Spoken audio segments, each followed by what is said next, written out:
He was too risky to hire, uninsurable, written off. Today, he's worth more than $300 million. Same person, same talent, completely different outcome. Chapter 1, the real game is not talent. How does someone go from being too risky to hire to becoming worth over $300 million? Not famous, not liked, but valuable. Because Robert Downey Jr. isn't just a memory in the Marvel world. He's returning to the MCU as Dr. Doom in Avengers Doomsday. This is the same man Hollywood once saw as a walking risk. Studios avoided him, insurance companies labeled him uninsurable. And yet today, the biggest franchise machine on earth is building around his name. Again. That's not luck, that's leverage at work. Most people think talent is the main thing. It's not. Talent gets attention, but reliability gets paid. In entertainment, in business, in real life, same rule. If you're talented but unpredictable, people may clap for you, but they won't bet their money on you because money hates risk. Early on, Robert Downey Jr. had what the world calls gifted. He stood out, he popped, he had range, and he got serious recognition, including an Oscar nomination for Chaplin in 1992. So why wasn't that enough? Because talent doesn't cancel consequences. And if your personal life creates chaos, the system will do what systems always do. It will protect itself. Here's the scary part.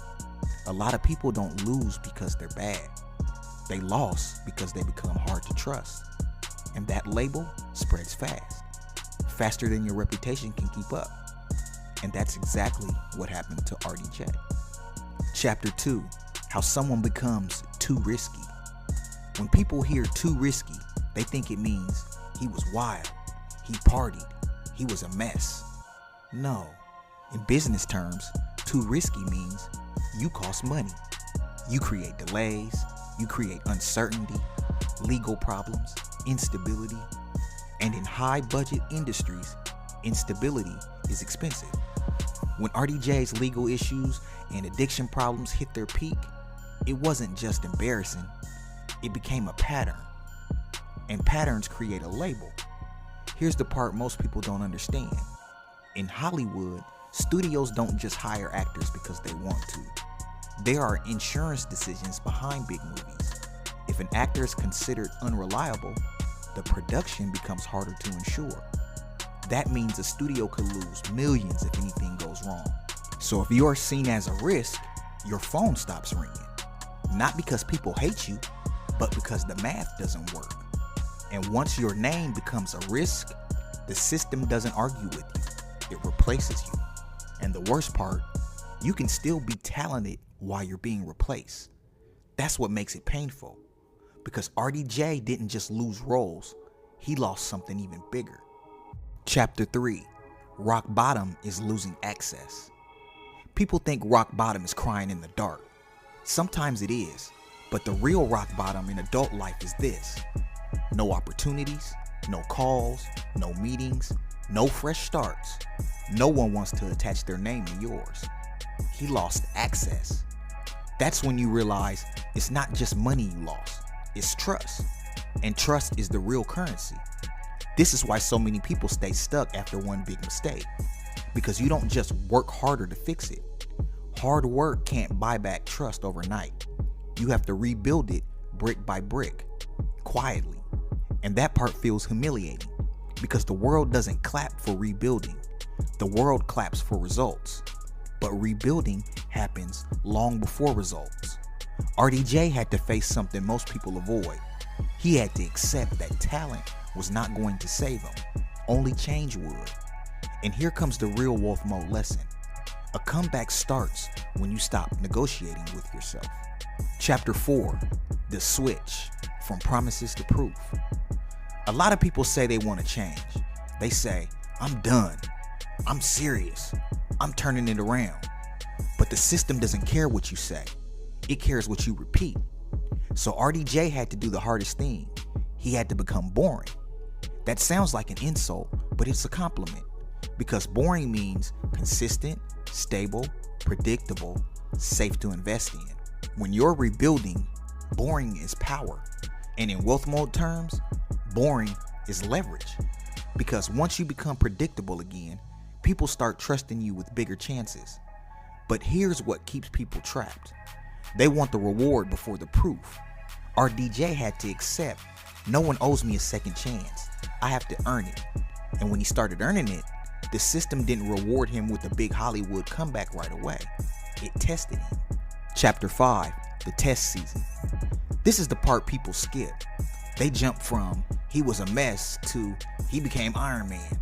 But that's not how real life works. Real life has a test season. A season where you have to show you're different, even though nobody believes you yet. You're showing up on time, but people are still watching your hands.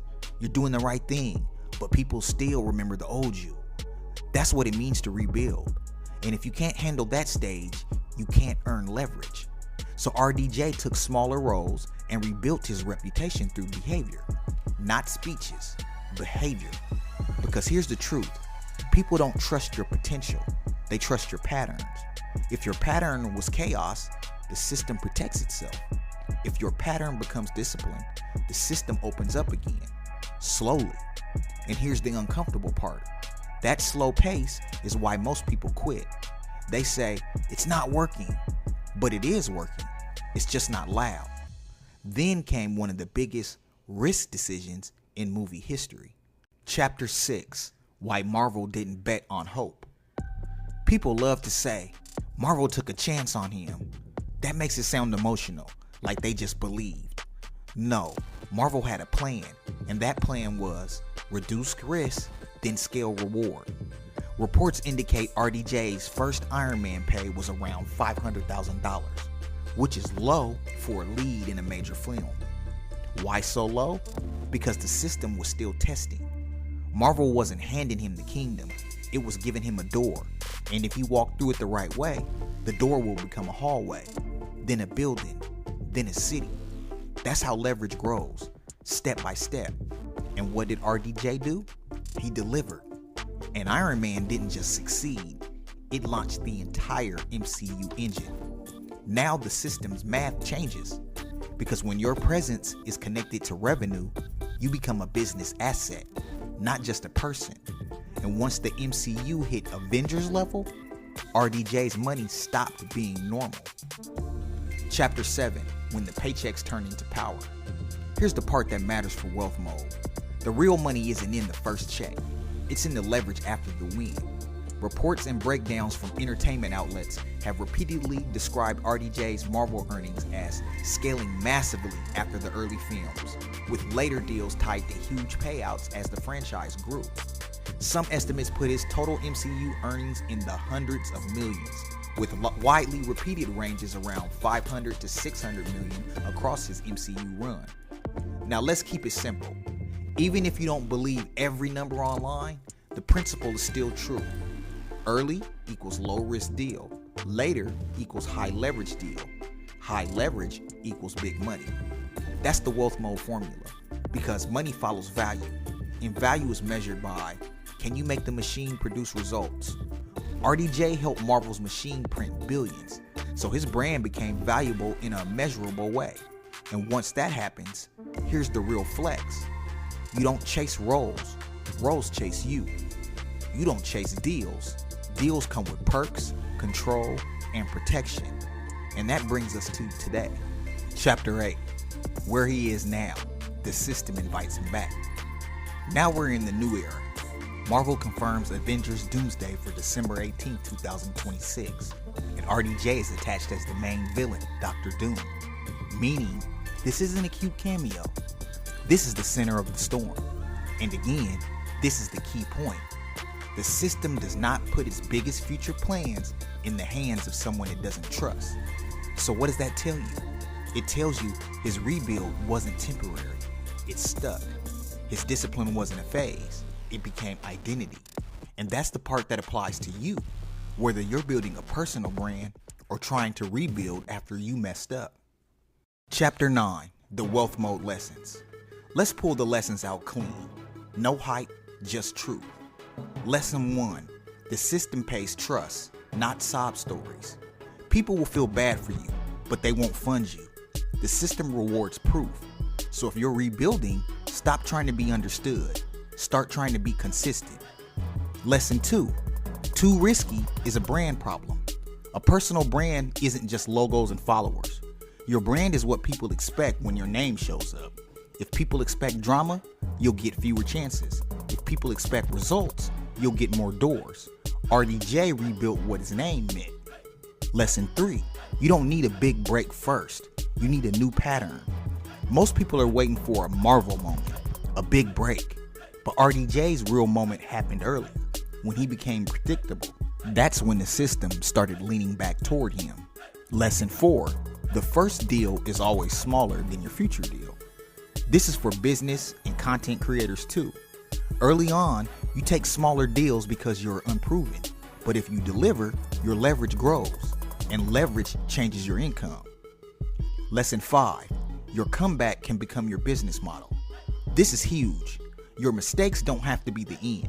It can become your message, your credibility, your proof. But only if you actually change. Not because you're talking about change, because you're living it. Now, if this breakdown is hitting, make sure you like and subscribe, because the next lesson is the one most people ignore. Because here's what most people miss. RDJ didn't become wealthy because he got cast. He got cast because he rebuilt the person the system could invest in. Chapter 10, Turning Your Life Around, the simple blueprint. Let's make it practical. If you've ever been too risky in any area, jobs, relationships, business, here's the blueprint. Step 1, own the label without defending yourself. If people call you risky, arguing won't fix it. Your results will. Step 2, build a 90-day proof run. You need a stretch of time where you're consistent, on time, disciplined, and predictable. Not forever, just long enough to shift expectation. Step 3, take small wins that create big trust. Small roles, small clients, small projects. You're not building money first, you're building trust. Step 4, turn trust into leverage. Once people trust you, you ask for bigger opportunities, better terms, more control. That's leverage. Step 5, protect your new identity like it's millions. Because it is. Your identity is the asset. RDJ protected his new identity long enough that the system flipped. That same system now pays him like an asset. Now here's the final thoughts. Let's bring it back to the beginning. How does someone too risky to hire become worth over $300 million? By doing what most people refuse to do. Admit the risk, change the pattern, prove it quietly, earn trust, and then scale leverage into money. RDJ's story proves something that applies to anybody. Your worst chapter can become your strongest leverage. If you stop making excuses and start making proof. Because in real life, nobody pays for promises. They pay for patterns. This is wealth mode.